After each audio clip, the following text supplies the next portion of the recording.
Doji chanje tele naroda mamba mela chuje kambaba pamadroba jawan jakomba kajwe lama nala guja tse taso senje tanje jelo choso chowa chinje labdo so cholanda lowa chinje labdo so lantroba zawa chinje labdo so choba isho so jawa chinje labdo so tanje chete panda lamen sola jabso jawa chuje senje lada lamen sola jabso Nase Pandela Menzola Jabso, Tabe Tajoa, Jinji Laptos, Toje Shindoa, Jinji Laptos, Dezeta Damba Jinji Lapt. Chaja Chimbe Chujangondo, Sendinela Taba Jinji Laptos, Sanje Kunda Zawa Lamala, Kusungoba Chimbe Cha, Zalon de Mendel, Rawa Shibata. Sedan Droba Nyamba Jinji Lo.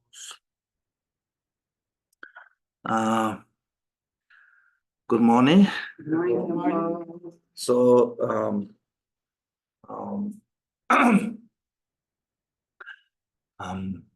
for the in many mention, this is more important to learning how to listen Dharma teaching than just listening Dharma teachings, because if we learn wrong reasons, then Dharma can be becoming poison. Like Kamboba said, if the Dharma not practiced according to the Dharma, Dharma can be becoming cause to reborn to the lower realms. So how to make that unmistaking Dharma, and it's so from beginning to we have to understand that when come to the Dharma, we normally said three virtues.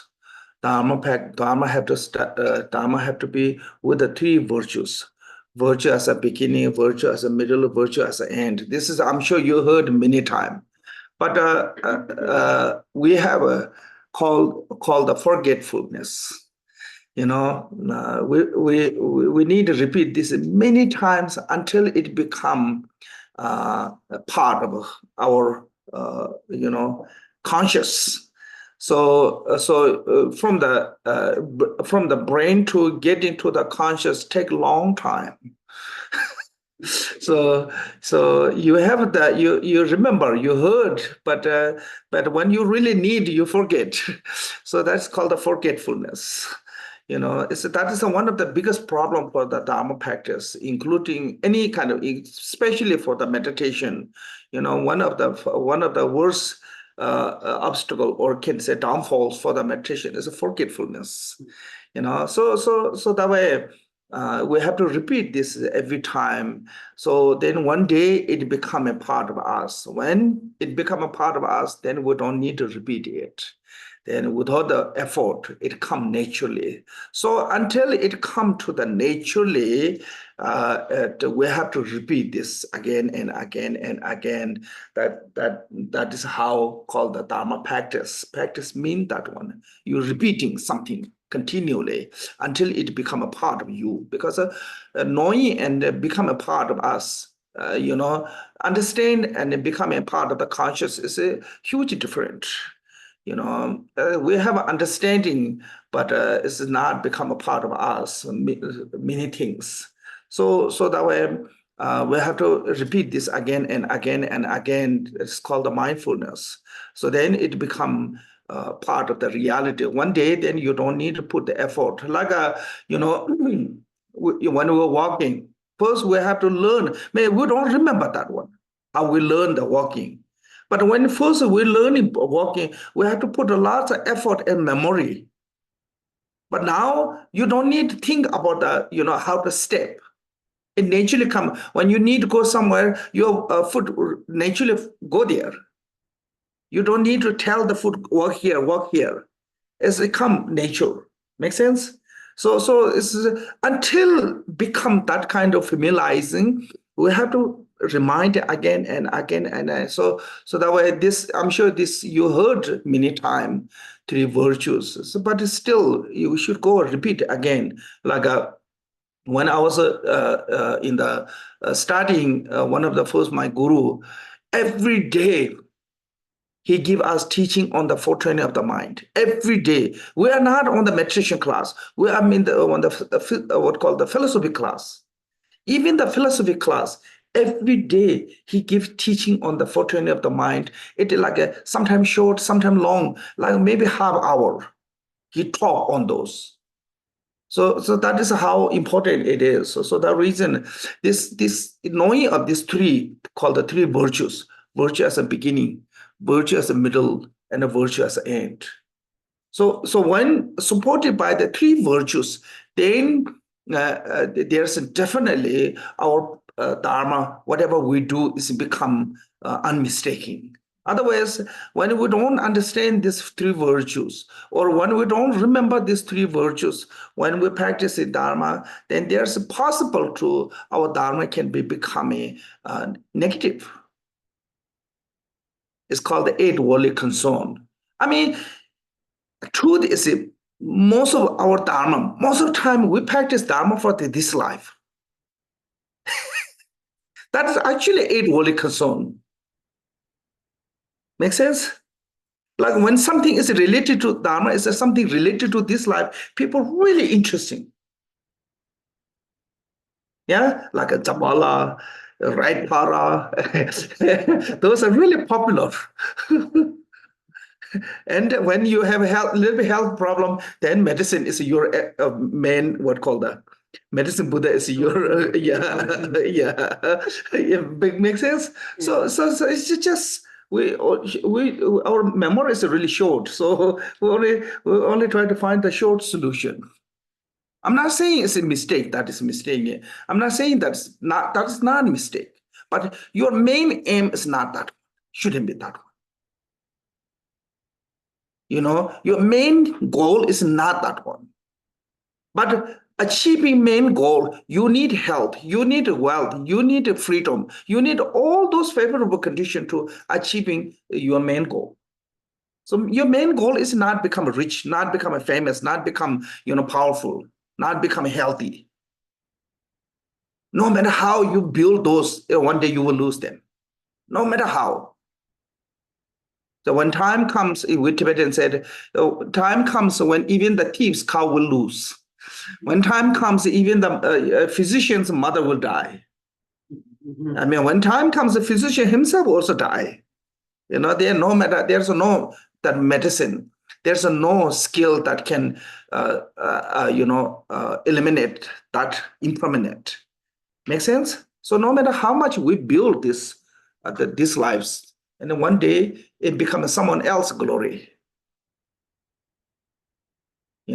So and sometimes it's become a good way.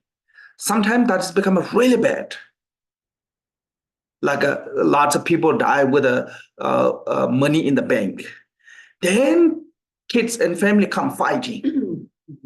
So now you are involved with that negative karma. Make sense?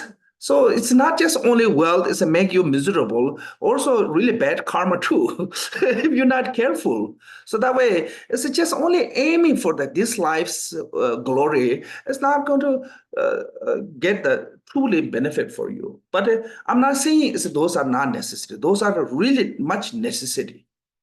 If you want to become enlightenment, if you want to be free from samsara, you need those all favorable circumstances. You need the freedoms. What is the condition of freedoms? You have to freedom from the, time, freedom from the, what we call the health, freedom from the wealth, financially freedom, and so you are totally need free to practice. Lots of time we want to practice, but we don't have time to do. Other things come. So we don't have that much freedom. So that reason we need wealth, we need health, we need power, we need a name, we need a position. All glory, whatever worldly glory is not a negative. But if you aim at that one, that is a mistake, because those glory will not going to stay forever with you. Sooner or later, you will lose them. You have no choice. You have to let go of them. One day. Even you tie them with a chain, You cannot take them. So sometimes I was thinking, when I see those historical persons statue, people still worship them, glory of them. But truly, it's their consciousness is where their consciousness is. Maybe in the hell. You never know, honestly. Or become a servant to somewhere. But still we worship their statue. Admire to them, yeah. So it's always whatever the worldly, glory, whatever we achieve is impermanent. But they are very much need for the, favorable to nirvana. So that way, our main intention, virtue as a beginning, as a motivated by the renunciation and compassion. Sometimes you need motivated by the renunciation. A renunciation means that you want to free from samsara. Why? Because there's a samsara, there's no ultimate happiness. Everything's end up with suffering. Generally, we have a full of sufferings, suffering of all, like suffering of birth, suffering of aging, suffering of sickness, suffering of death. And on that, we have suffering of not finding, suffering of not of losing, suffering of the meeting with the unpleasant one, suffering of the separating from the loved one. There's a full of suffering. Every movement in the samsara give you suffering, actually. There's nothing that's going to give you the true peace and happiness. If you have a food, you are suffering. If you don't have a food, you're suffering. So food will kill you either way. If you have lots of food, it will kill you with the diabetes and cholesterol and and high blood pressure, and that way kill you. If you don't have food, kill you by starving. So either way, you kill it. It will kill you. So it is everything is end up with the suffering in the samsara. So that reason we want to free from that suffering. That is the main goal. I mean, most of sentient beings don't know how to aim that free from suffering. But otherwise, basically, everyone wants to be free from suffering. You're not going to find anyone seeking the miserable. One of the Tibetan scholars said, those birds, early morning, they started, making noisy, traveling. Really morning early. Why? They're seeking some joy, peace, happiness. Even the ant have no eyes, every day busy, keeping busy. Why? They're looking peace and happiness. You don't want to drive every morning on the traffic and they're really, bad condition, but still you go every day. You try to pursue the happiness. Everything what we do is based on the peace and happiness. Make sense? But sometimes we are deluded, we are ignorant. So that way we wishing to be happy, but we engaging on the cause to suffering. So this is Tibetan called the Shedu and Lani Chijiloba. It's a contradicting your wish and action. You're wishing to be peace and happiness, but your action is making negative. So start way when you need the Dharma. So Dharma show you the, fulfill your wish through if you act according to the Dharma, it fulfill your wishes. So everybody wish to be happy. You're not going to find, even those terrorism, they wish to be happy. Even evil one, they wish to be happy. You're not going to find anyone who's really looking for, I want to be really miserable one. You're not going to find anyone that. But because of your intention and your action is contradictory, they end up with a miserable. So that way, everybody have a renunciation. Actually, I think every sentient being have a renunciation. Everybody want to be free from suffering. You're not going to find anyone said, "Oh, I'm really, really happy in the miserable. I'm really happy in the suffering." You're not going to find anyone. So I think that way, that case, I think every sentient being have a renunciation. Make sense? But they don't know where to renounce, how to renounce. So they don't know from where to run away. Like we are like a butterfly. We want to be happy, but run to the fire. So desire is like that. So that reason, we are end up with the suffering. So that way, this Shendo Elani Chichiloba mean the intention and action, yeah? Can say, I think that is maybe close translation. Intention and action is a contradictory. That way, we end up always to be suffering. So that way, I think virtue as a beginning, I think pretty much can say everyone have the virtue as a beginning.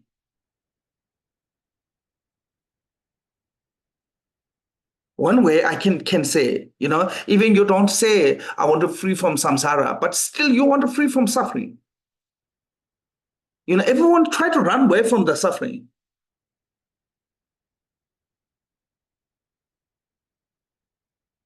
I don't think so. Anybody run toward to the suffering. Anybody run toward to the fire. Anybody run toward to the tsunami. Everyone run one directions away from that. So that's the reality of every sentient being. We always run away from the what called that. We want to run away from the disaster, but then we end up in the disaster because we thought disaster is there, so we run this way. We end up in the disaster. So that is a samsara. Why? Because we don't have eye of wisdom. We don't have a sense of a judgment about knowledge of what is right or what is wrong. So we are blind and stupid. So that way we hear the tsunami water noisy, but we don't know where to run. They just end up running toward to the water. End up running toward to the volcano. Yeah. I think that is if you look, you think that way. I think we really pretty much we do that way.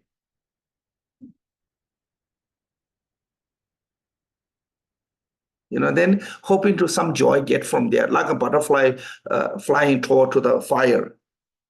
When they until reach to the fire, when they get closer to the fire, they think that is the most beautiful one, most attractive one. Then they run there, yeah. But when they come close, and too late. So we always be too late. So that reason, virtue as a beginning mean when you're practicing, you need a right intention. Yeah, any practice, anything you do, not just a practice. I'm not talking about the practice of Dharma practice. I'm talking about the practice mean any kind of virtuous deed you do. You need first is a good, right intention. So what is the right intention? Yeah, so renunciation, compassion. So intention of the fear of suffering of samsara. So there's a two way to you take refuge to the three jewels. One is a fears, one is a compassion. When you think about your own suffering, you get fears. So that way you want to free from suffering, you take refuge. But then you think for the other sentient beings, you have a compassion. So because of that compassion, it motivated you to take refuge. I mean, refuge, bodhicitta, whatever is any kind of practice dharma. Is the intention is those two, fears and compassion. Make sense? For our own sake, we take refuge or we practice dharma because of the fear of suffering of samsara. For others' sake, we practice the dharma because of the compassion. So these two are one of those, this is called the intention. So that's called the virtue as a beginning. So you need, the intention is a, something good. Because if we have a wrong intention and we develop great amount of wisdom, then we will misuse that wisdom.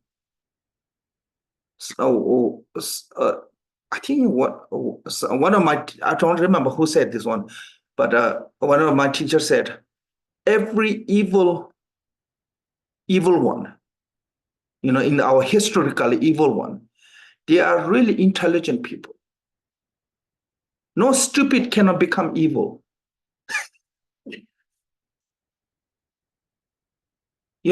Becoming that kind of amount, that level of evil need a great intelligence, because you have to deceive everyone, believe in you. People you have to make people follow, otherwise nobody follow you. You cannot become that kind of evilness. During that time, lots of people believe in you. How you make it? Because you have a skill to make the belief. And most of people are really dumb, so that way they say, wow, that's so wonderful, just follow with that. So just having intelligent education, wisdom is alone cannot make the world good. Make sense? Need good intention. But of course, with all the intelligence and the wisdom, intention alone is make you only miserable.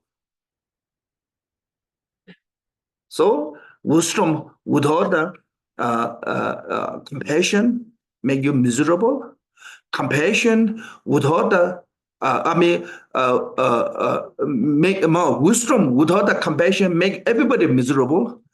Compassion without the wisdom make you miserable. But first is an intention, is a need, good intention. With based on that good intention, then you have to build the wisdom. Make sense? So then virtue as a middle mean that then whatever you do, you do all sake of that reason. Then whatever you do, it become a positive. So in the Buddhism, I think we always said mind is the chief, and body and speech are follow with that mind. Whatever you mind direction, body and speech is becoming that direction. So if your mind is with a positive direction, body and speech doing the circumambulation and the prostration, reciting the mantra, all those do become a positive. If your mind is a negative direction, all those merit is become negative.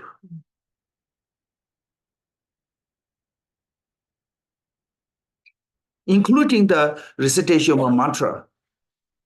Really, when those good practitioners are born to the evil spirit, they become really harmful, really bad. And nobody can tame them. Really dangerous. We have one former retreater, and the head of the retreater of the monastery. When Chinese come, he became really devoted to the Chinese. I don't know how he become that way. Then he become a part of those destruction, the monastery.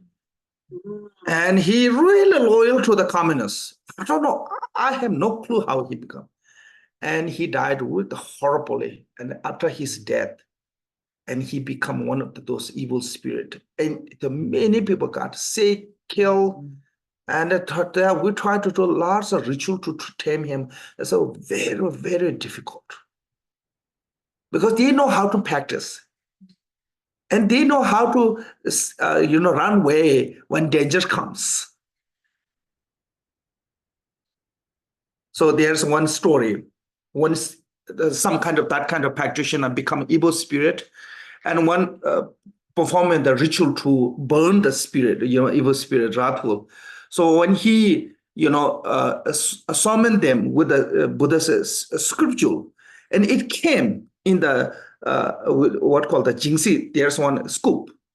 It came in the scoop. There's one, you put the oil, there's like spoon. It's like spoon. You put in the oil. Ladle. Yeah, ladle. It came in the ladle. When you try to put in the fire, it come on the top. So the spirit said, you call me because using by Buddha's word, I have to come. But you have no power to burn me.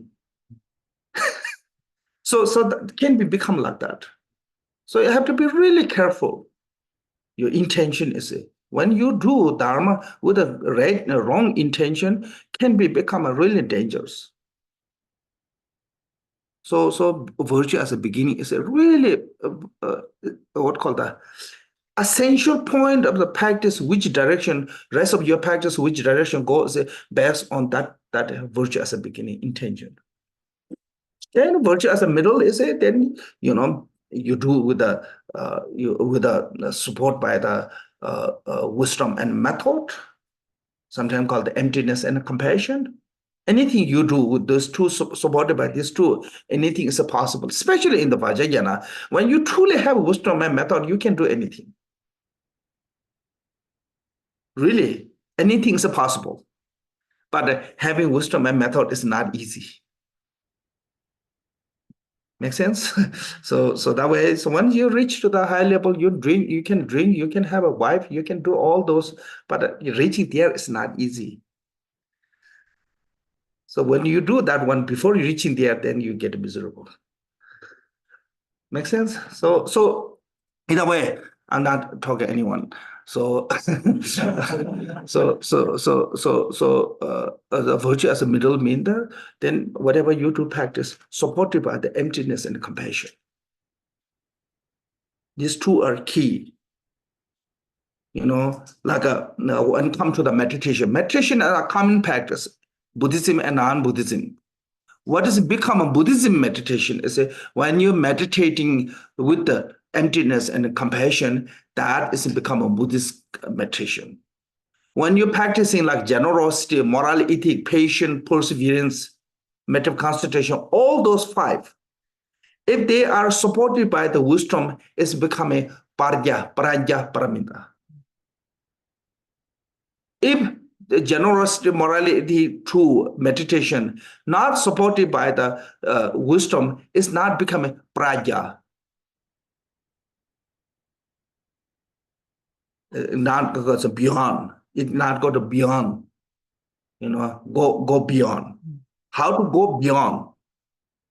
In the jewel ornament, it's called perfection. How to become a perfection? Is it supported by the wisdom and compassion? So whatever we do, our practice, always be these two need like two wings. So when you have the wisdom and compassion, that is practice. Result of this wisdom and compassion is to give you the kaya and wisdom. That is the result. Enlightened body and enlightened wisdom is a result of this wisdom and compassion, or method and wisdom. I mean, wisdom, compassion and emptiness, or method and wisdom. Yeah, there's a name is the same. I mean, meaning is the same. Then that's called the virtue as a middle. Then last is called the virtue as an end. We must dedicate it, especially when you do the small merit. Lots of time you forget to dedicating. Some help there. Recite a few mantra, circumambulation. Like sometimes you go to just around the stupa circumambulation, you forget dedication. Sometimes you recite a few mantra here and there, you forget the dedication. Sometimes you do something military activities, anything like included the giving food to the enemy, the poor one, need one. Giving water to the animals when they are dry. Like giving food for the birds. Any kind of small things you do, immediately dedicated that's to perfect enlightenment, unsurpassable perfect enlightenment. So this is called the three virtues: virtue as a middle, virtue as a beginning, virtue as a middle, virtue as an end. So anything what we do practice, I think need to support by these three. Make sense? Okay, then we go through this this text called the Uprooting Samsara, the regular practice of the Kunrig, Sarwabid Vairochana. So this name of the deity is called the Kunrig Nabarnaze, Sarwabid Vairochana. Sarva means the all, Vid means the knowing, and then Vairochana is a Buddha Vairochana. Okay, so also Vairochana is in the Tibetan called the Nabarnaze. Nabarnaze means all the embodiment of all the enlightened body. From all, so that way it is called. So uprooting the samsaras. So this one is yesterday we mentioned the history of this particular tantra. Buddha actually originally taught in the 33 Garam. When Buddha was in the 33 Garam, and there's called one of the son God. He passed away, and he was born in the hell realms. Garam, they know what they're going to born 7 days before. The 7 days is like our 100 years, they are 1 day. So humans 700 years before they're born, they will know what they're going to born. So that way, then when he was born in the hell realm, because I think he's involved with some kind of bad negative karma. So King Indra and all those gods requires Buddha to, that give teaching that, purify him from the lower realm. So that way, this particular tantra practice called the Nyanson Chongwa, purification of the lower realm through this practice. So by this tantra practice, Buddha gave this, and Vajrapani performed the ritual after the Buddha gave him these teachings. Then he immediately liberated from the hell realms. So not just only him, so that way many. So that way, when our loved one is passing away, I think this kind of practice really help them to, dedicated for them, this practice, recite mantra and visualizing it, help them. So so then later, I think come to the human realm, as yesterday I mentioned, I think this is land, this text is land in the King Za's palace on the roof. But he don't understand.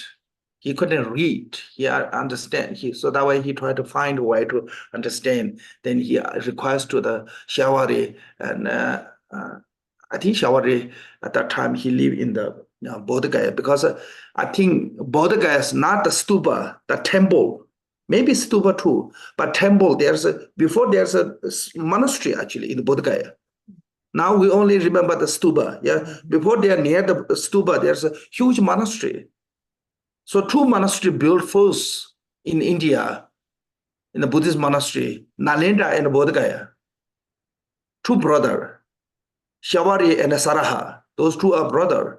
So originally they are Hindu, the Shiva worshipper. But then later they convert to the Buddhism. When they convert to the Buddhism, Saraha built the Nalanda University, and Shawari built the Bodh Gaya temple. So he's already there. So great practitioner, great scholar. So when they invite him, then first he want to know the text. So he asked him to send the text. And King sent him text he doesn't understand at all. This is because of Vajrayana is not easy, lots of quote. Vajrayana's language is not same as a Sudra. Many things are not really talk about the directly word. Many are a quote. Even same word, meaning is different. When come to the Vajrayana, it's different.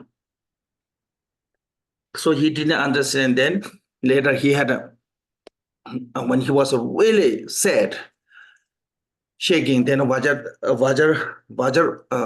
Sattva appearing to him. And Vajrasattva gave him transmission, teaching, instruction, empowerment, everything. Then he went to the shared king Za. Then from there to then start have the path to the human. I think in the this, I'm not sure Marba translate or not, but this is one tradition of this sadhana is a Midibas tradition, really one of the well-known, famous tradition of Midibas tradition. So a lot of those Midibas tradition also come to the Sajja tradition. In the Sajja, this is really famous. In the Kagyu, particularly Dagung, because of the Kyungar Rinpoche really emphasize on this. So all his disciples, they really practice this. And there's a there's one Sajja commentary said this Kunrig Vajravit Vairochana. I mean, there's a two kind of, according to the tantric baskets. One is belong to the what called this performing tantra. According to the performing tantra, it's called the single deities. According to the yoga tantra, complete mandala of the deities. There's two kinds of sadhana. So if that is the case, then this is according to the performing tantra, because this is only a single deity practice. So I think complete mandala, as I have, there's many of them. I don't remember exactly name, like 40 or something deities, whole complete mandalas. So this Sajja master, his commentary said there's two, according to the performing tantra and according to the yoga tantra. Performing tantra is on the single deities called the it's called the Hachi, yeah, single deities, and action yoga tantra and complete mandalas. So this is a one deities, Okay, so that is the title. And actually, this is not really part of the text, this first page 1 and 2, but you can look at page 3. They said, hosted to the bliss Victoria Sarwabid. So that means the pay homage. This called pay homage to the deity of the particular deity. So this in here posted to the blessed Victoria Sarwabid. So Chumdende, Kyaogun, Bhagavan. Victoria Sarwabid as a Kunrig. First recite the refuge and bodhicitta prayers. So actually Kunrig sadhana's refuge is a little bit different than this one. In the Kunrig sadhana refuge is called the 4 can say fourfold refuge. Can say fourfold? Like Guru, I mean the deity, Buddha, Dhamma, Sangha. Yeah, so there's a fourfold deities. All the Vajrayana basically is like that. So, but there's many different ways you can visualize it. When you recite in the refuge prayer, one thing is you have to instantly appearance the Buddha Vairochana, Vajravid, Sarwabid Vairochana appearance in the front of you. And that Sarwabid Vairochana is the embodiment of all the three jewels, 3 roots, 3 kayas. One way you can think that way. And 2 way you can think as a Sarwabid Vairochana is the Buddha. Seed syllable Om and name mantra and purification of the low realms mantra is the Dharma. And all the retinus in the mandala retinue are the Sangha. Then you visualize in that way. But when we're taking refuge, there's 2 kinds of refuge, called the causal refuge and the resultant refuge. Okay, whatever we're visualizing is called the causal refuge. Buddha, Dharma, Sangha. Buddha as a teacher, Dharma as a teaching, Sangha as a community. In the Vajrayana, they call the fourfold refuge, fivefold refuge, sixfold refuge, sevenfold refuge. There's a different. In our opening prayer called the long refuge, is called that is the sevenfold refuge.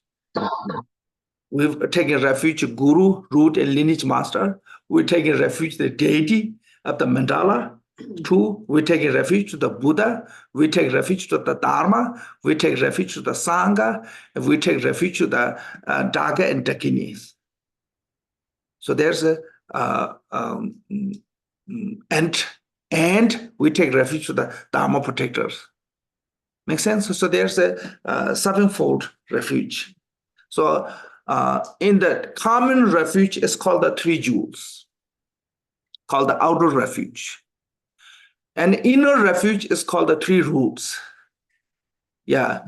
And the secret refuge is called the 3 wind channel bindus. And ultimate refuge is your own mind. That is the resorted refuge.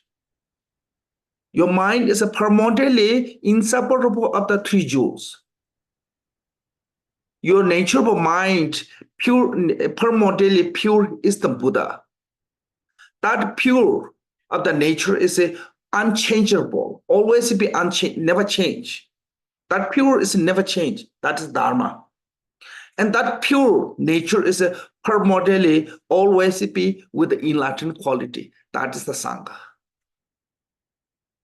So there's a two kind of refuge, causal refuge and resorted refuge. Whatever you rely on the outside is a causal refuge. Include, I think, wind channel bindu can become a causal refuge. Because it's not really, it's a kind of, not really that nature of a mind. It's more like physical body. Make sense?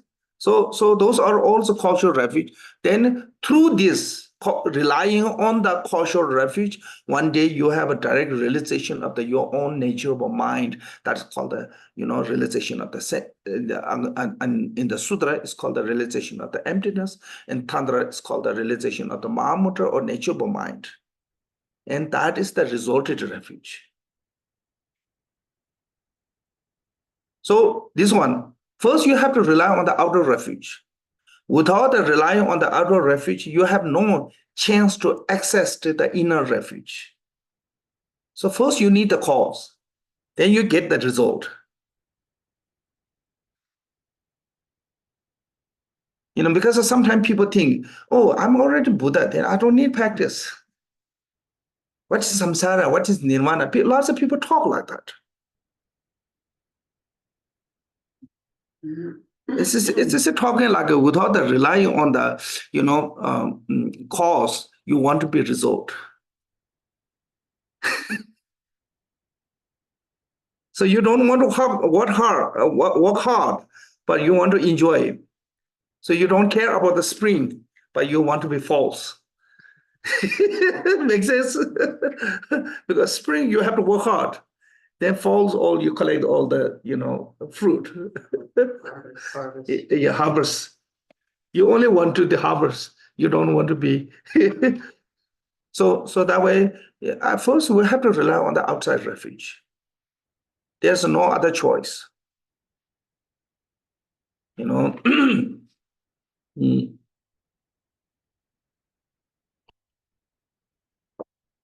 So even when come to from the refuge, Dharma,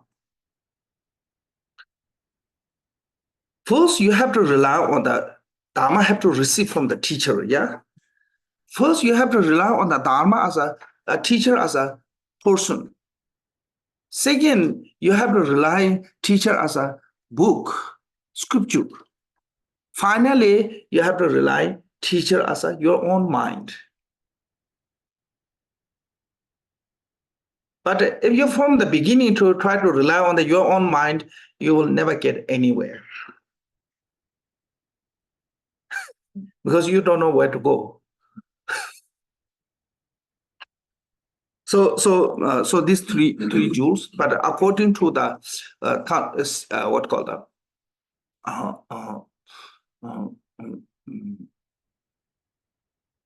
Sarwabid Vairochana's Tantra practice, then called the fourfold refuge. Deity inseparable of the Guru, that's the first refuge. Then Buddha as a teacher, Dharma as a teaching, Sangha as a community. So those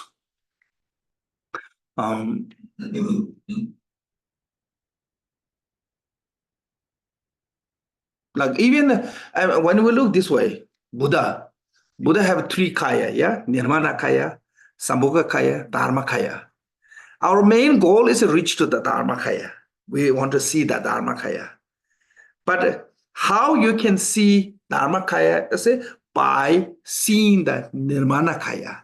When you see the Nirmanakaya, one day you get chance to see the Sambhogakaya. When you get to see the Sambhogakaya, then you get chance to see the Dharmakaya. There's no ordinary sentient being can see Dharmakaya directly. There's no way.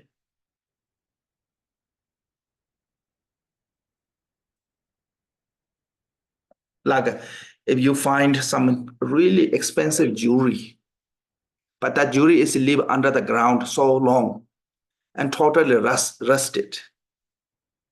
Before they clean the rust, you have no chance to see that truly jewelry color of the jewelry. Yeah, you have to remove all the dust, rusted.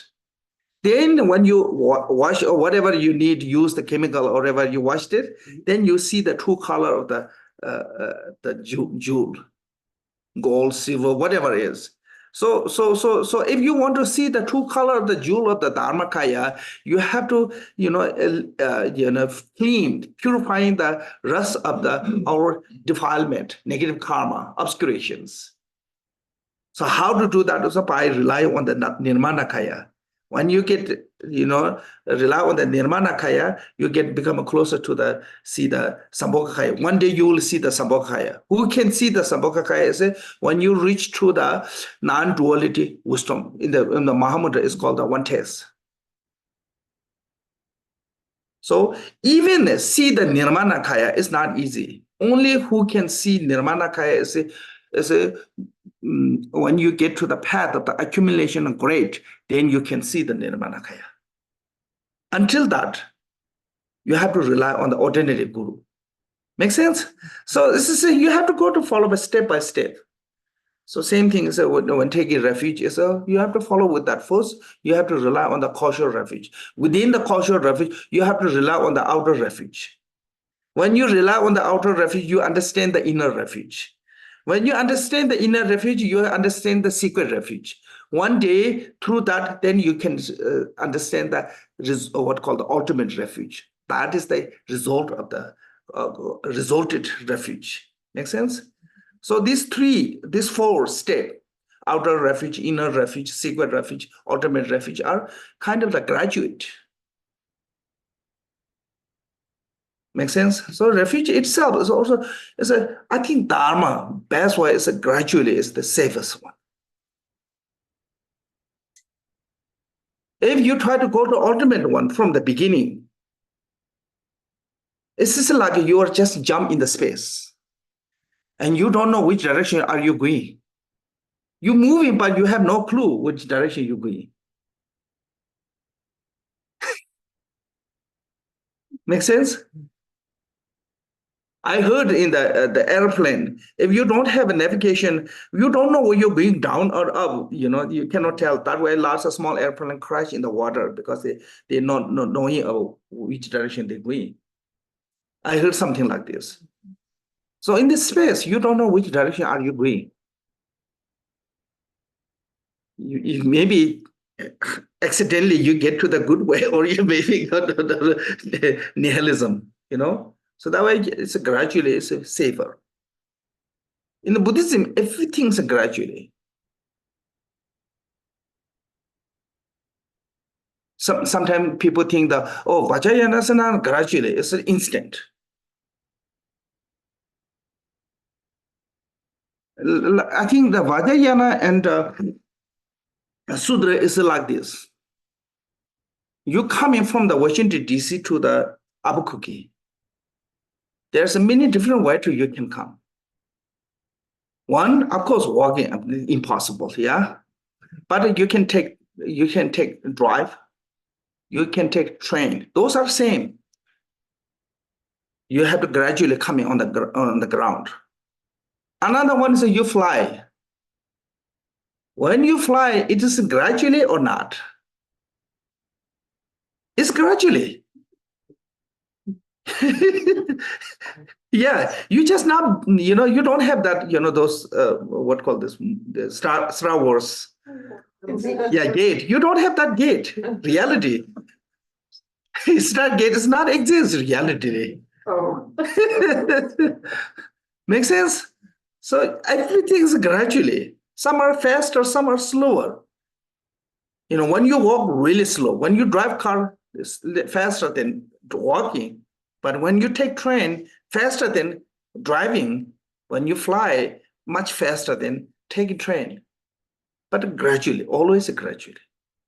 So that is the same as a Vajrayana and Sudra is like that. That way, Jita Sungun in the Gungji said, everything is gradually. All the paths are gradually. So you have to go that gradually. There's no escape. Make sense? There's no like cheating.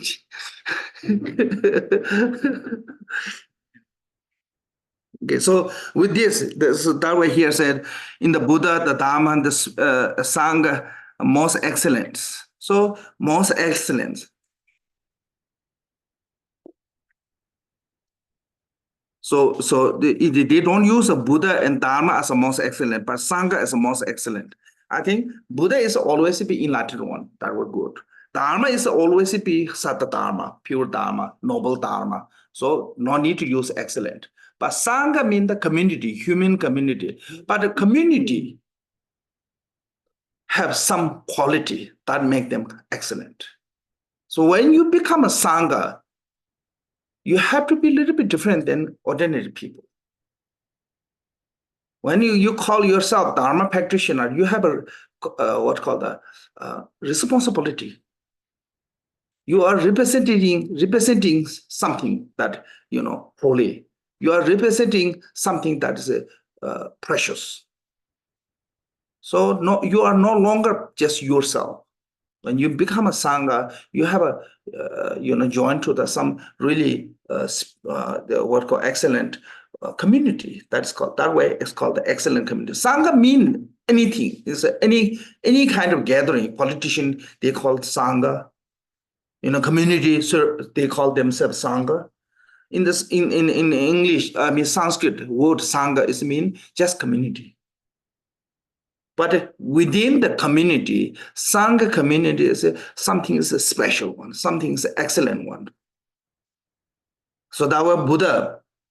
When someone is a troublemaker, someone is a what called like a doing something bad, and Buddha requires them to don't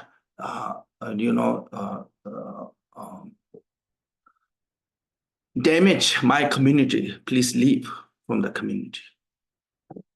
Make sense? So when we said I am the Sangha, so the Sangha doesn't mean that just ordained. Sangha means all the practitioner. When we call ourselves as I'm Dharma practitioner, then you have some kind of a responsibility.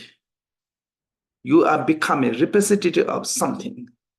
You become a representative of the Buddha. You become a representative of the Dharma. Not just yourself. You become something else. Like when you took the office, you're no longer your individual person. You become part of the government. Whatever you say, whatever you do is become a part of the government. Like individuals, citizens go to somewhere, when they do something, say some things, people are not going to take that much serious because it's that individual's opinion. But the government official go to somewhere, when they say something, and people will take seriously. Because that official, whoever is a representative is a representative of that government.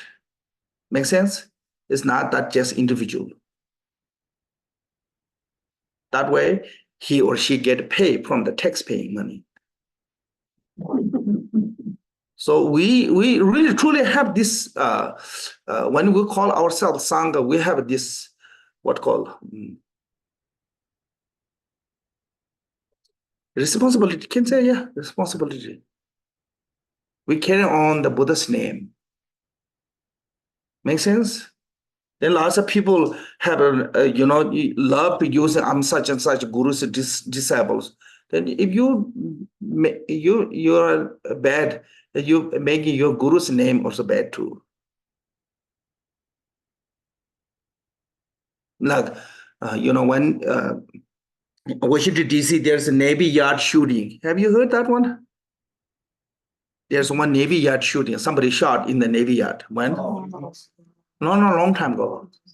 Many years ago.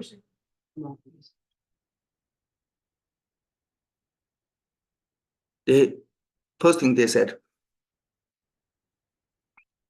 he is I think he go to sometime there's some Theravada temple to meditate. So they using that his title is with that. His name is with that, part of the Sangha.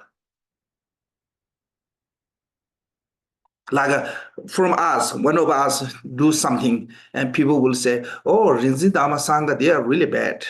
One of those Rinzi Dhamma is come first. Your name come later. Maybe people not call your name. Make sense? So when we come that, so we have this responsibility of not just only keeping our own reputation, we have a keeping reputation of the whole Buddha Dharma. Make sense? So that way is called the Sangha of excellence. Sangha most excellent. So that means they have some special quality have to have being Sangha. That community have special qualities. So that's I take refuge until enlightenment is reached. So this is talking about the enlightenment. There's 4 kinds of enlightenments. Sharvaka, Patija Buddha, Bodhisattva, and Buddha. This is talking about the unsurpassable enlightenment. Unsurpassable enlightenment is means the Buddhahood. Until reach to the Buddhahood, you need to rely on the Guru. Because sometimes people have this attitude of once you receive the empowerment, once you receive the transmission, then you forget the Guru.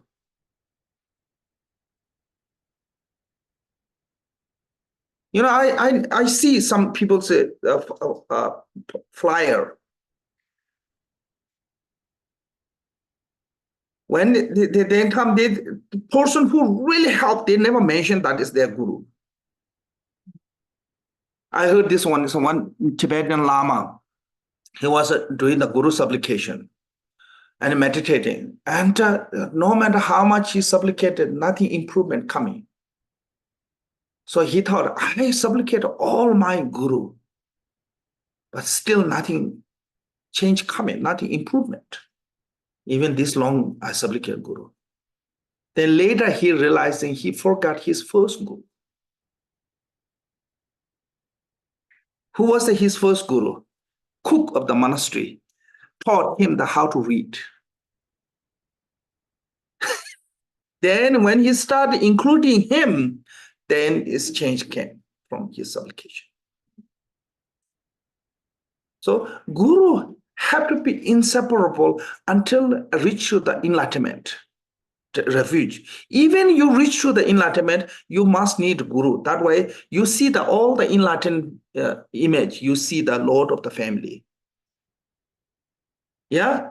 Such and such a Lord of the family. When you receive the empowerment, always he said, transform to the lap over the water, it said, become Lord of the family. Lord of the family means that your Guru. Actually, it's talking about your Guru. Even the enlightened beings, even they totally enlightenment, still they carry the Guru in their crown. Make sense? But if you don't want to, that's okay. But you need refuge until reach to the unsurpassable enlightenment. Even you become a Bodhisattva like a Chenresi or, Manjushri, that kind of quality, still you need Guru to reach to the Buddhahood. From the 10 Bhumi, for us, whenever look, 10 Bhumi are equal to the Buddha. But from the 10 Bhumi to become a Buddha, need a great amount of wisdom. Make sense? So that way is that is you have to understand this also. Take refuge until enlightenment is reached. So once you took, it's not saying it's when you reach the enlightenment, you don't need a refuge, but you don't need to drive like when you're driving. Then once you reach to that distance, you don't need, no longer reach to, you no longer need to drive, but it doesn't mean that you left from there. Make sense? Yeah. It doesn't meaning that you're not forgetting how you got there. Not just only forget how you got there and everything you have to. Yeah. I mean, then you don't need a guru. Why? Because you and guru become one. So until you and guru become one, you need a guru. When you become a guru and you one, then you don't need a guru. Why? Because you are the guru. Not separable. So until you reach to that state, you need a guru. Just learn a little bit here, their ritual, and a little bit how to chant the mantra, and a little bit understand Dharma. You're not reach there. Make sense? So that way, in taking refuge, it said, take refuge until enlightenment is reached. So that is our intention of taking refuge. When we take a refuge, how long you need a refuge? Time. From now on until unsurpassable enlightenment, you need to take refuge.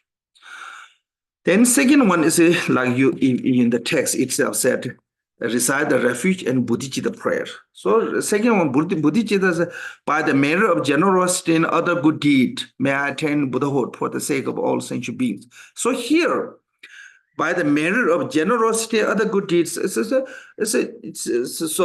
talk about that. By the merit of this practice, of the Sarwabid Vairochana's practice.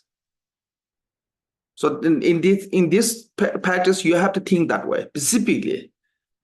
By this merit, you bring to the, not just only yourself, all sentient being Buddhahood. Make sense? So maybe you don't need to change the word, but by the merit of this Sarwabid Vairochana practice, may I attain Buddhahood for the sake of all sentient beings. Make sense? So you have to think that way. That's when you're doing bodhicitta. This is specific. This is generally Adisha wrote. This is generally, but specifically, then when you generate bodhicitta, then you have to use the specific deity's practice. By the merit of this practice, by the merit of this action, by the merit of this recite mantra, whatever you do, that one, that have to think as specifically. So here, I think better to use as by the merit of this Sarwabid Vairochana practice. Yeah, good enough. So that is, may I attain Buddhahood for the sake of all sentient beings. So, bodhicitta have basically bodhicitta have a two called the,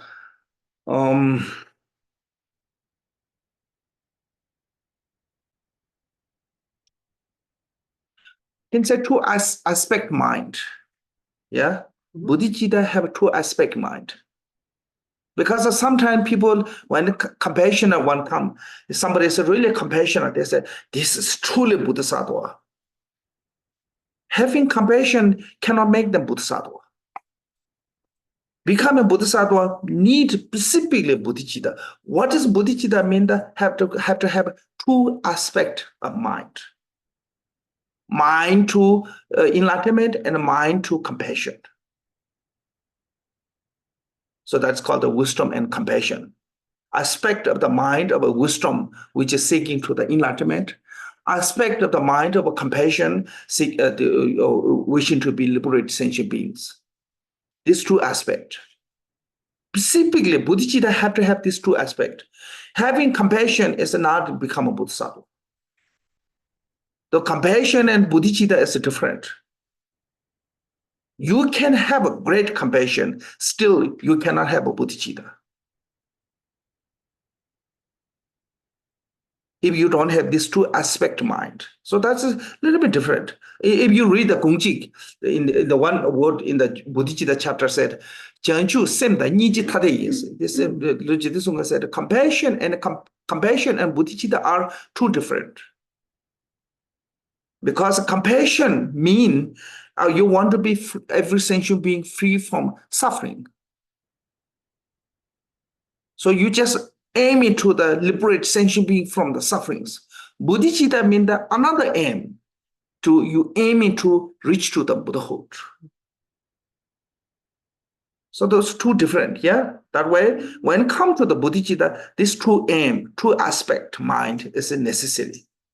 In the Tibetan, we call the surni, two corner, two aspect. I think two corner is not good word, yeah? Tibetan word we call the surni is a two corner, two pointed. I think two aspect mind or two aim. So that is what's called the bodhicitta. When you talk about the bodhisattva or bodhicitta, have to have both of them. Wisdom and compassion. Aspect of the wisdom aiming to the enlightenment, and aspect of the compassion liberate sentient being from the suffering. So sometimes people asking me, such and such some level people who really iconic humanitarian, really bring lots of wonderful things for the sentient beings, society. They are truly bodhisattva? I said, I'm not sure. Do they have a compassion? Definitely. Are there some kind of, extraordinary? Definitely. But do they have a bodhicitta? I'm not sure. That's the two different, yeah? So when we say bodhicitta, then there have to be specific. So how we get this one? So then you have to go way back, how to generate the bodhicitta. Generally, there's two kinds of bodhicitta, relative bodhicitta and absolute bodhicitta, yeah? Relative bodhicitta, how to generate the relative bodhicitta, because it's not come naturally. Have to have a cause and condition come together. So there's two type of bodhisattva lineage, bodhicitta lineage in Tibet. One is called the view lineage, one is called the action lineage. According to the view lineage, which is come from the Buddha to Manjushri to Nagarjuna, and come through the Shantideva. According to the view lineage, how to generate bodhicitta is generated bodhicitta by exchanging self and other. That's called how to generate bodhicitta by exchanging self and other. But according to the action lineage, which is come from the Buddha to Maitreya to Asanga, and Vasubandhu to come. According to the action lineage, and how to generate bodhicitta is a 7 cause and result of 7 aspect of cause and result. 7 instruction of a result, cause and result. There's a 7 step. So these two are why different is that there's an action lineage, how to generate bodhicitta is for the common people. Okay, beginner one. And a view lineage, how to generate bodhicitta is the advanced practitioner, somebody who have a many lifetime experience of that practice. So this, according to the action lineage, how to generate bodhicitta is there called the 6th cause, and 7th is the result. Recognizing as a mother, 1. Remembering as a kindness, 2. Repaying the kindness, 3.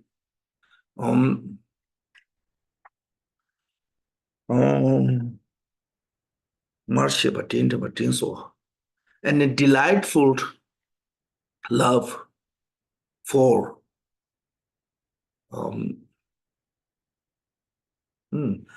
marship tinte batiso yungi chamba. Now If somebody gives you harm, you consider them a teacher. no. No, that's not part of that. Okay. Now I'm not coming to all the 7 lists, but it's gradually that one. First is you have to remember, so you recognize it as a mother means that somebody is, you have to put someone, any individual, you don't need to put every sentient being. This is not talking about every sentient being. Kindest person in your life. Recognize that who is the kindest to you in your life, this life. It could be anyone. Not necessarily when saying it's a mother, it's not talking about a biological mother. Talking about the mother means that talking someone who's kind to you. Find that person first. Then second step is to try to remember what kind of kindness you receive from that individual. Then third one, as I said, how to repay the kindness.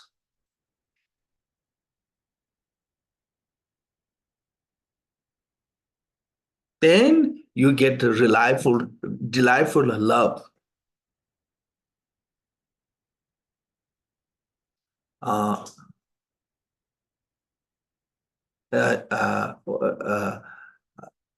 Delightful love and joy. I think equanimity. 5 is compassion. Compassion, okay. Delightful love, compassion. The 6th one. 6th one says exceptional attitude, but Yeah, that's exceptional attitude is talking about the so-called altruistic motivation. Yeah, it's like you putting that one is more important than yourself.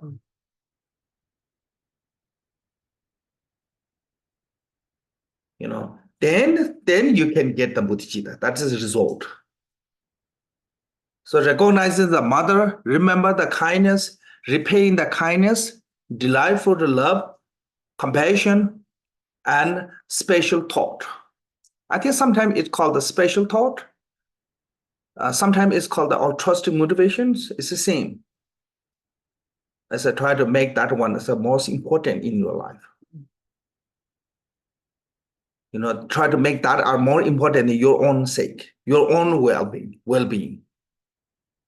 Anyone in the start from there, just one person. When that is become effortless, when that's become easy to love that person, then you can extend it. Now, relative. Not that much kindness you receive, but some kindness you receive from your relative, your loved one, your surrounding people. Then from there to slowly, gradually, then one day you can meditate whole people that you know. Then one day when you said, "Oh, Mother Sentient Being," and it's become meaningful. Make sense? So that is how gradually get to the bodhicitta. Those bodhisattva, they not become an overnight bodhisattva. Took a long time.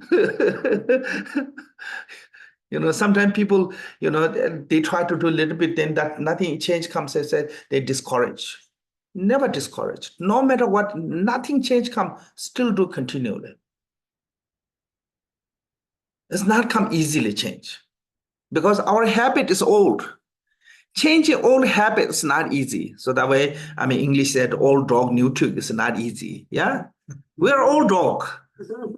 Learning new trick is not easy.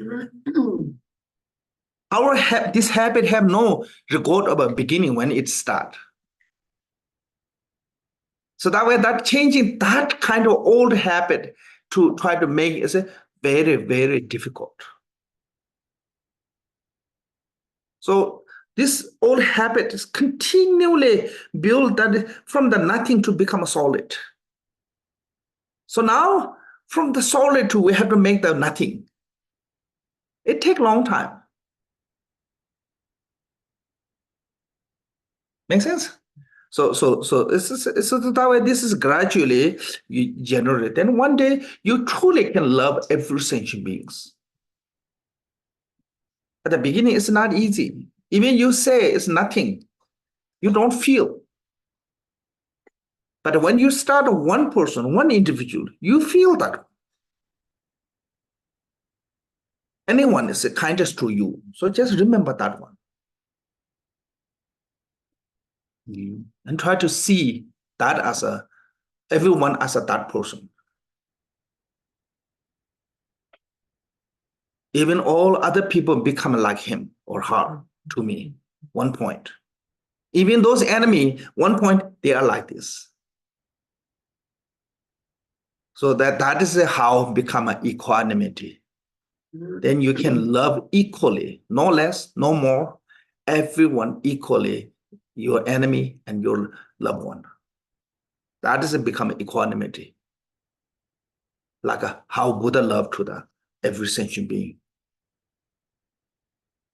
Buddha's love to the Devadatta and Buddha's love to the Rahul is no different. You know, that's why Buddha is different than us. For us, it's not easy. Yeah, loving to your enemy, loving equal to your child. No way. Loving to your dear one equal to your enemy. I mean, loving to your enemy as equal to your dear one, not easy. But it's possible if you gradually build that one. The Buddha did that one. I mean, Buddha is this, what called the equanimity, compassion, loving kindness. This does not come in one lifetime. 3 great eons. 3 great eons took to Buddha to become that way. So it's a long process, but it's doable. Anyone, because Buddha was like us before. Okay, so with this, then you can have a truly general bodhicitta. Okay, so this bodhicitta is not come naturally, so you need the 4 immeasurable. All mother sentient beings and boundless as a sky have happiness and the cause of happiness. May they be liberated from suffering and the cause of suffering. May they never be separated from the happiness which is free from sorrow. May they rest in equanimity, free from attachment and aversion. So this is called the 4 immeasurable. When Bodhisattva love to the sentient beings, there's no measure, like how mother love to the child. When you try to measure how much mother love to the child, there's no measure to this. Mother can go to any limit to the sake of the child. I mean, the loving mothers, and some are not, I'm not sure.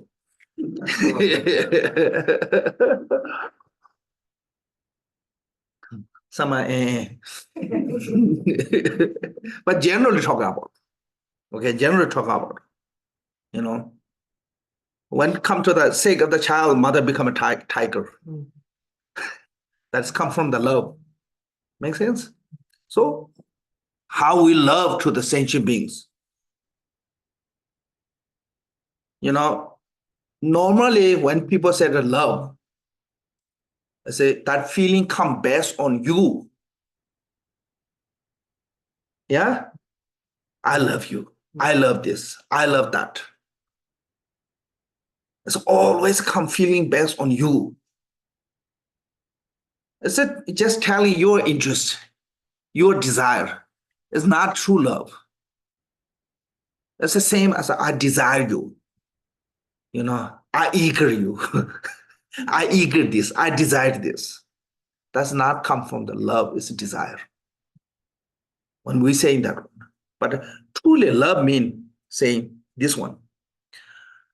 Have happiness and the cause of happiness. When you're wishing someone happy and have all the favorable conditions become happy, that is a true love.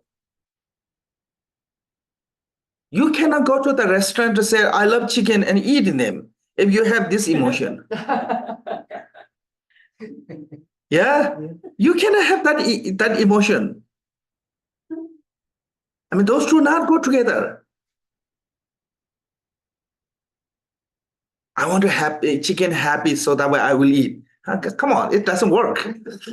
Makes sense?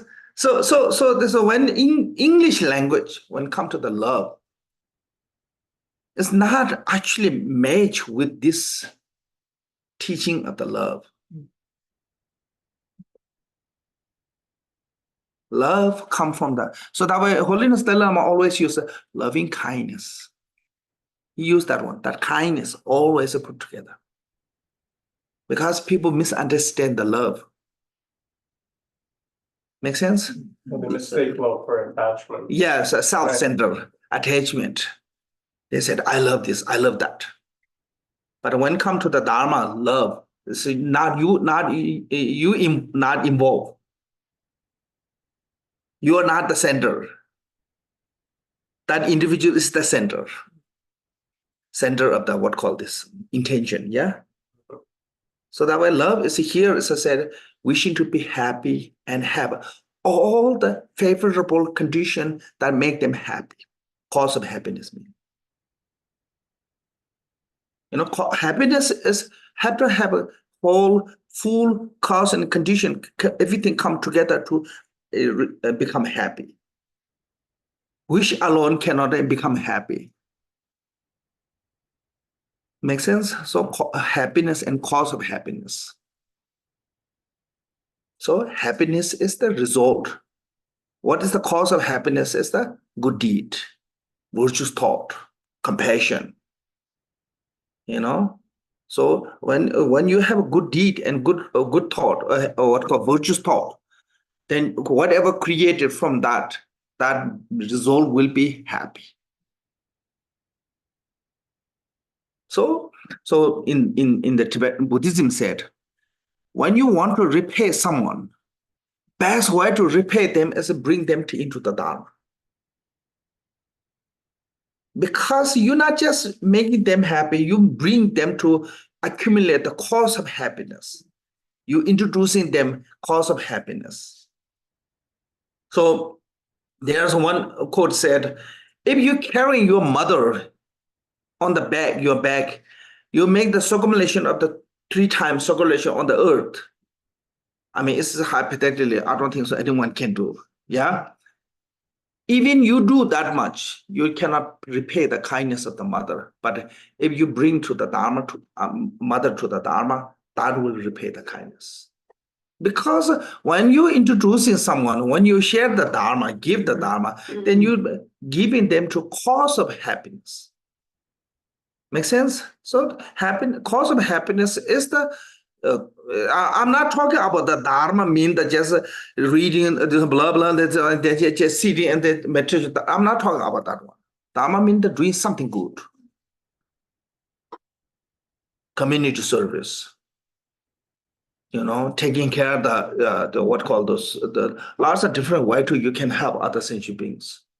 All those, including those two. So Dharma means that you just taking care of the people who you care. You know, husband care about the wife care about the husband, parent care about the children care about the parent. Those are also Dharma.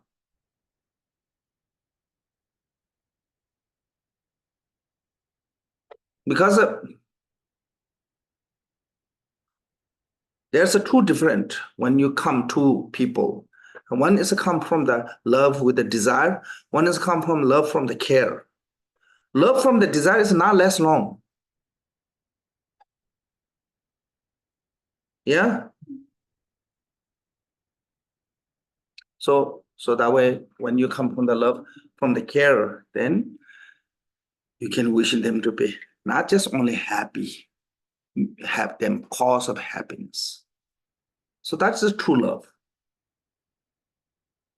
So when you wishing them to be happy, then that means that you love them.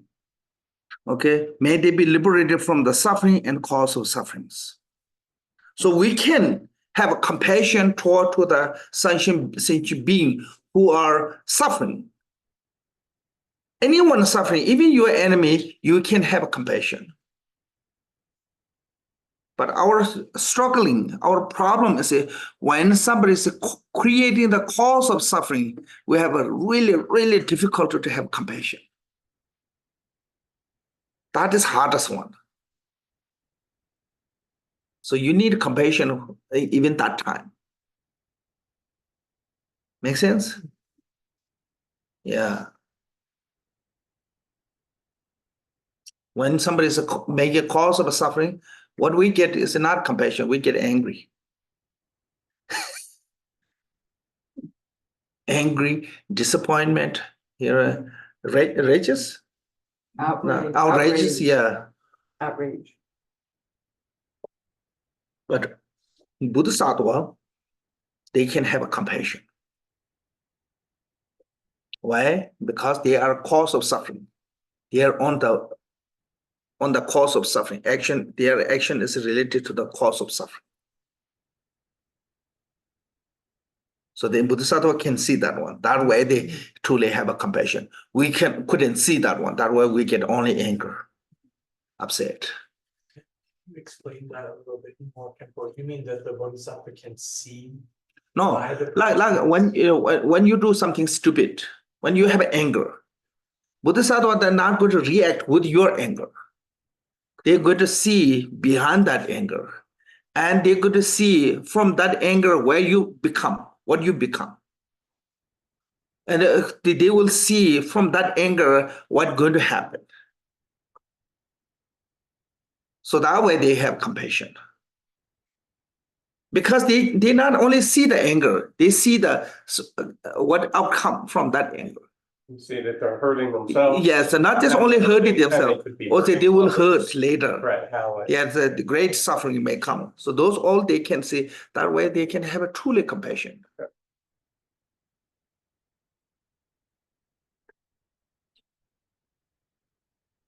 Whereas we might just see the act and get upset by it. They can see all the causes and Yeah. the effects. Yeah, So they see it. yeah. And it arouses compassion. Yeah. The response. Yeah, so for us, we don't see that one. This arouse the anger, disappointment. I take that kind of emotion comes. But Bodhisattva, they don't have that emotion. So that reason, suffering and cause of suffering is here, specifically. So these two, Jidusumgun's example of a love is when mother meet with a child, loved one. You apart long time, first time seeing. No, sorry. When mother have a feeling toward to the only child, when you see the child, your all thought is always be, this child will be healthy. This child will be successful. This child will be, all good things come to this child. Doesn't matter what that child does. Even the child is doing something that make them to not agree, still they wish to be that child is happy. Longest that child is make happy, they will accept that. Longest that child become happy, they will, adjust with that. Even you not agree with that, because they love you so much. That's love. Make sense? So then, compassion is said. This one said, when you see someone is caught with like a leprosy disease.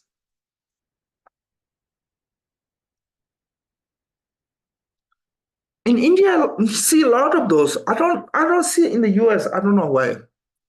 Maybe too much plastic surgery. They put infect things. In India, because the leprosy disease, they melt all the joint and slowly become. In Hawaii, there's a colony of people who are recovered lepers, and they live there and they have the deformities. But they don't go out into society, they live there, and the Hawaiian government takes care of them. But they live there. Okay. And they with leprosy. Yeah, in India, you can see a lot of them on the street begging food. Yeah, you didn't see them. Yeah. So especially in the old time, there's no treatment for that. Now it's the treatment. So Sejita Sungha said, when you see the lepers, even that is your enemy, you can have compassion.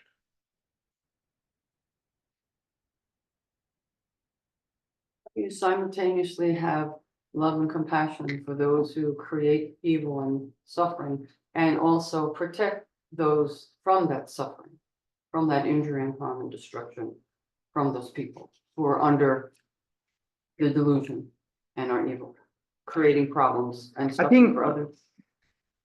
This is where I struggle. Yeah, I think this is not talking about the compassion, mean that just accept whatever they give you. Right. I'm not talking about that one. Okay.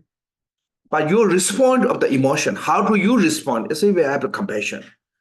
Of course, that way, I mean, deity are formed as wrathful.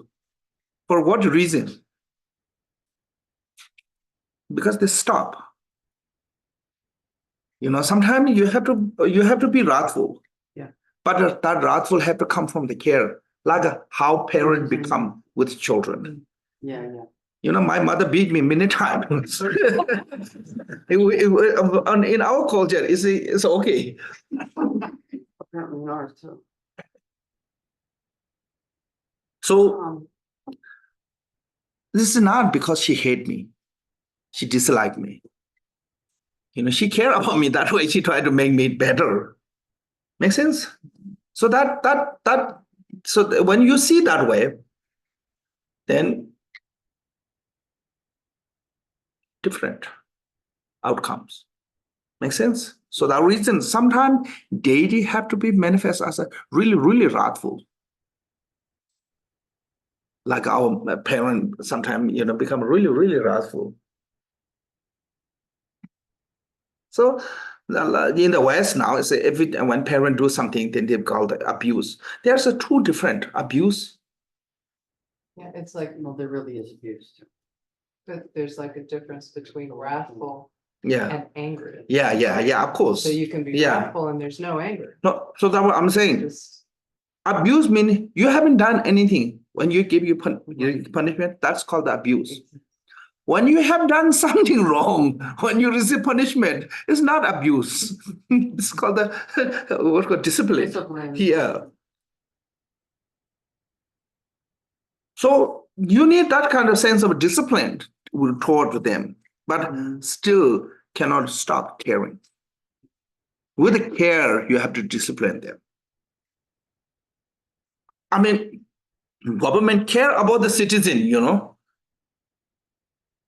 but still they log in, Log out, log out. log out, Log yeah, out. still log out.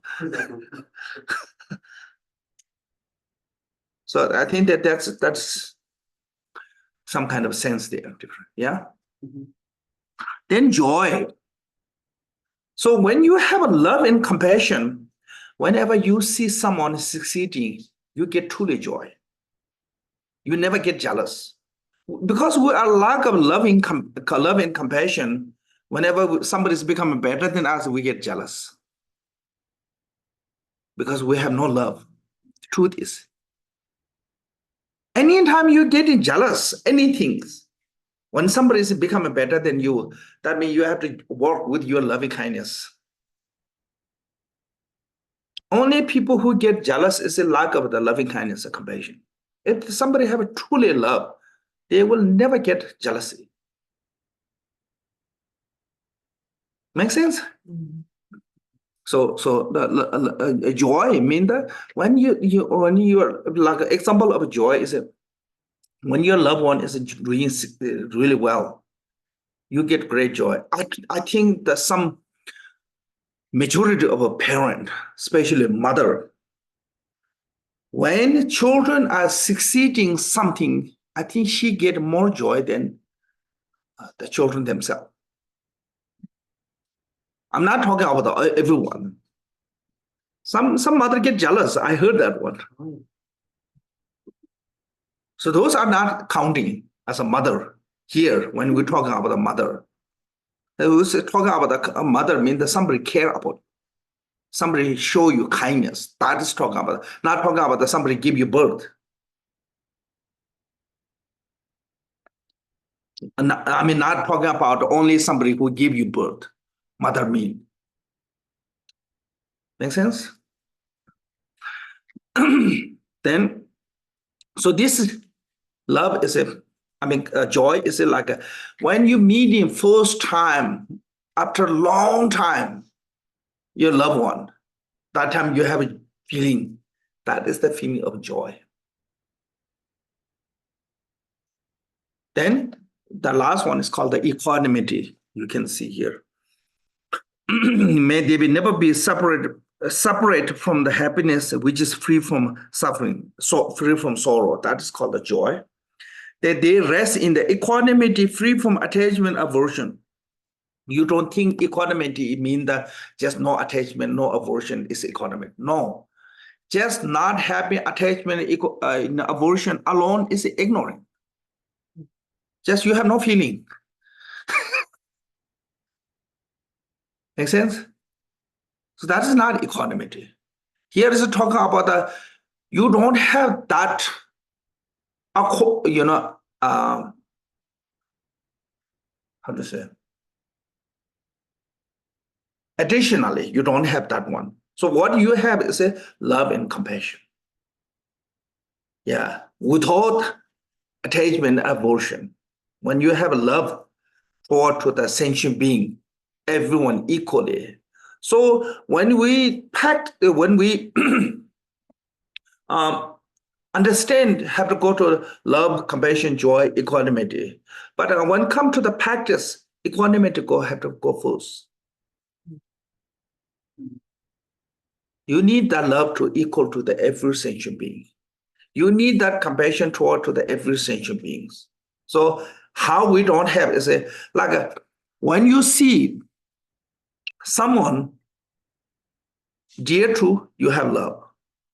When you see someone not dear to you, you don't have love.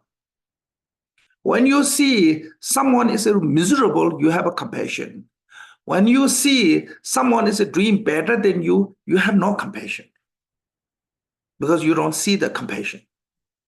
But in the Bodhisattva, they love every sentient beings and they have an equal compassion toward the every sentient being because even they are financially, stated of the human state doing much better than you, but still they are suffering.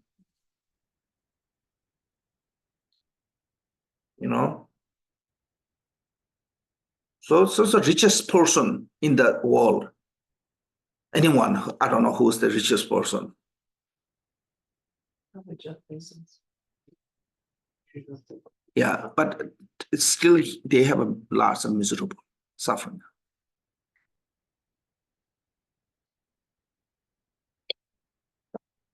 In the Rajgir, Magadh, one guy, he found a jewel, that really, really precious jewel. So he announced, he said he's going to give the poorest one that jewel, that he found some kind of precious stone, that like kind of diamond or something is a really expensive one. He said, I'm going to give the poorest one. And one day he came to see the king Ajatashatru and gave to him. Then king said, I thought you're going to give the poorest one. And he said, I think you are the poorest one. You're the poorest one. Yeah, because his greetings are not limited. Normal people, when they have enough food, they kind of, it's okay. Enough, this is, but when you get to the, Jeff Bezos, I'm not sure he's rich or not.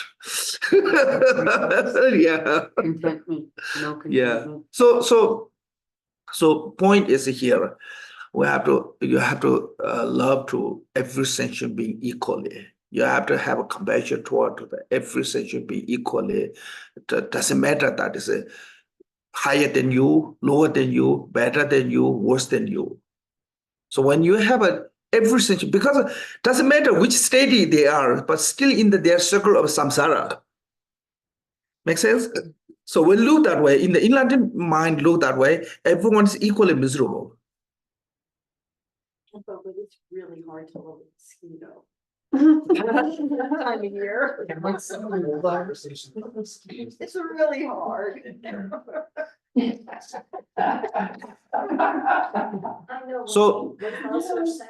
So, so this one is until you reach to the truth of the patient, you need a will of protection. So you need the protection. So until you reach to the patient, you have to avoid them. One day you truly have a patient, then you have a same feeling, mosquito biting here, and somebody give you a massage here, you have the same feeling, and no problem. Years and years ago, when I first encountered the Dharma, I had this wrong view that giving up attachment meant, like giving up attachment to my child meant loving them less. And I that really confused me. And then one day, Rinpoche was giving this very, very similar talk. And I realized that it wasn't loving my child less, but loving the mosquito as much Yes, as a child, your child. as my child. Yeah. That looks like when the tide comes in, all ships rise. you know, Yeah. So that feeling. That's true. So it's not this not become less. Mm. This push you up, make the equal. But mosquitoes are Well, I just want to say, so is that what you do before you swat them and kill them? Is that? I'm not You sure. don't want to get disease. I'm not sure killing is the solution. Oh, it's the Samsara. I mean, you look this way. When mosquito bite you, it will kill you. It can. It can. It can. It's possible. It's possible. It's possible. No, it's possible. But you definitely kill. That's right. Yeah, it's right. possible, but you definitely. Possible what? It mosquito kill you, possible to kill you, but you definitely kill the mosquito. That is different. Oh, There's more certainty. Yes. I'm just saying, there's. So that way, no, I'm saying is until you have a true patient, you need to protect yourself. Those Bodhisattva are like a Buddha 37 Bodhisattva practice. It's not for the ordinary people. Ordinary people cannot do that. No, this is not. You cannot. Everyone cannot become the same label. Make sense? But we're Yeah. trying. Yeah, we wishing to Inspiring. become that way. Inspiring. We're inspired, Aspire. aspire. We motivated. We desire. We hope. We wish become like that. Isn't it also feeling regret, even though you swat them? You feel bad about it. Right? You regret Yeah, it. you feel bad about, but this is God. Lost the life. You did it. You're sorry. Yeah. Well, you're not here, but. you No, did sorry. it, Yeah. And you feel We have regret. regret. You feel remorse. Yeah, you feel remorse, but it's worse than that was that's what lost the life. Meanwhile, the protection wheel then is deeply Yeah. off. Yeah. You gave a talk here one time and you said that idiot compassion was example that you gave were monks in India and there were roaches. And they didn't want to kill the roaches. But they just kept multiplying. Eventually they had to all be killed because it would ruin the whole building. No, I never said that one. No, I don't remember. Whatever I say, I always remember. You will remember later. No. But idiot compassion is when you be kind to the evil one. That's called the idiot compassion, not the roaches. That this one is someone else give the example. I'm definitely not me. I will never put the roaches as whether it's equal to the evil one. Well, no, they looked at them as their mother. I'm definitely not me. No, honestly, I don't remember that one. But, huh? You're passive. Maybe, yeah. He's remembering something from the millennium ago. Yeah. You gave me that term, idiot compassion. Really? That's pretty common in Buddhism. I The idiot remember once I compassion is the words of said that. that, I used that as an example, when I lived downtown. I was afraid I didn't want to kill the roaches, and then what happened, they multiplied, and then there was an infestation. she- and we she wake up said. in the morning, Yeah. and my sleep would be full of roaches, Yeah, it's horrible. right? So it's like, what do you do? Both extreme. Do I move? Tribal Rinpoche said, well, smoke them out. I'm like, well, if I No. smoke them out, they're gonna be somebody else's problem. They're gonna go to my next door neighbor who doesn't maybe have connection with the Dharma, doesn't feel remorse, whatever. It's like, so, like, But you can't be what do you do? responsible. I posed the question to Garth Rinpoche, you know what he said? Sometimes you gotta kill them. Yeah, I get to do that. I just read it with the ants in my house, finally. You have to kill them to protect, whatever. Sometimes that's samsara. You can That's kill them to power. save them from their bad karma, Yes. from doing that, from causing harm. I don't think so. That I will think that's make what the Mark bad said. karma as you kill them. When you say you kill them, because they're going to incur Oh, bad karma. I don't pretend to know like Garth Rinpoche said what he said, but that's just what he said. He just said, Yeah, we live in paradox. I mean, that's just the reality. It's a paradox. Sometimes you gotta kill them. No, sometimes you have to do that one, but same time, you have to take full responsibility. Yes. Your action. Absolutely. Yeah. You cannot say, Absolutely. oh, because of Rinpoche said, because of this, I don't have consequences. No, no. There will be There are consequences. There will be. One day they will kill you. One day they will kill you. That's it, definitely. So, yeah, maybe not this life, but someday they will come to haunt you. That's definite. You have to ready that word. I will be reborn as roach food one day. Yeah. And they will come and get me. Is it maybe possible to say that, like, we can't perfect our relationship with cause and effect? Like, there's not a perfect way. No, of course, if that is then we already Buddha. Yeah. Yeah, I mean, we make mistake. I'm not saying it's a way, perfect way, but we have to look that way. We have to go that direction. It doesn't mean that we are already perfect. Yeah, I mean, in this world, there will always be like a bug that you'll step on, or like it's very hard to live in a way that you can have a perfect. And maybe it's Yeah. to relax a little bit. Yeah. Into that. I mean, like, I was just sharing this more, I don't know why mosquitoes have been coming up all morning. But I was just sharing this example that when I was in Argentina, they have a lot of dengue fever there. yeah. And they have signs everywhere telling you to avoid it. And I started killing mosquitoes because I started getting scared that I was gonna get sick. And within a week of starting to kill the mosquitoes, I got dengue. So and it was a rough case. And so it's like, to me, there's just a surrender to the fact that it would be better if I didn't kill them all. Maybe I wouldn't have gotten sick. We're trying our best, but Yeah. there's still cause and effect that's gonna go a little awry. I remember Yes. Shraga Rinpoche one time saying that every time you take a shower, it's a Holocaust. You know, that every time you take a shower, you're killing millions and billions of sentient beings, but meanwhile, we can't not, I mean. Can't not yeah, shower. but- Those are But we only countable as a human eye can see. That is countable. Like water, you cannot drink any water. mm, So that when Buddha said, don't look by arahata eye, look by the ordinary eye and check the water have insect or not.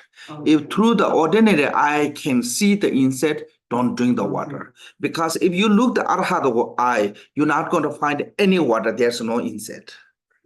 but meanwhile, we can also do things. So like Tribal Rinpoche gave us a mantra to say when we shower. Garchen Rinpoche, one time I drove Kevin he was cooking at the Garchen Institute and I drove him to Flagstaff to go home. And I came back and there was this little bee that got stuck on my windshield and it was alive for dozens of miles, going 75 miles an hour and just like, and as soon as I could pull over, I did. And the poor baby was still alive and I was crying and I put him in the snow and I put the mantra over him and I chanted and I was just so upset. And I walked into the temple and Garchen Rinpoche just changed the conversation completely. And he said, there's so many skillful means to help beings. So that liberation on sight mantra, if you put that on your car, even if a little bug hits your windshield, He said that. He said that. Even if a little bug hits your windshield, then that bug can be liberated and won't suffer in the next lifetime and stuff like that, so. I think our Rinpoche says the things he does to relieve our suffering. Like I was suffering, I don't want to kill the cockroaches, but I have to, don't worry, sometimes you have to kill. I think he did that for me. He To did. relieve my suffering. It's just like with Juanita, she was suffering with this little bug, well, skillful means, I don't know. That's what I think he does a lot. It's about you who's in front of him right now, and that's what he tries to make you feel better.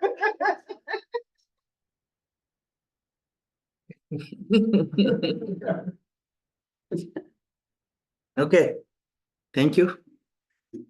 Oh, oh my.